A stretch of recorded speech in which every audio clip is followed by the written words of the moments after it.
nag-react si Bossing doon sa post ko tungkol sa mga TNT na kababayan nating kumakanta sa mga restaurant. Layo na sagot niya eh. Sabi niya, may magawa lang na kwento kahit alam niya sa sarili niya di naman bawal basta may permit at sakop at hindi sakop yan ng jawasat. GEA ang may sakop na may pagwala silang permit.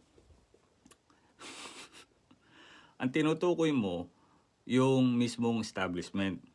Kailangan meron silang permit talaga para bago sila mag-conduct ng mga ganyang marketing style sa kanilang restaurant, yung pakanta-kanta, yung may mga kumakanta.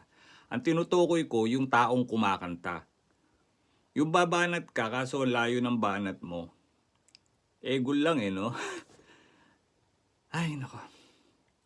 May permit yung restaurant, yung taong kumakanta, takas nga eh.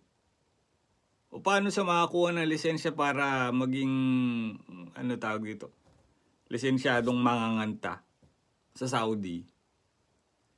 Diyos ko, minsan babanat kayo. Hindi nyo alam yung binabanat nyo. Ang dami kong kilala dyan ng mga taong kababayan natin na kumakanta, mga takas. O kapag ka nire-raid sila kanya-kanyang sibat.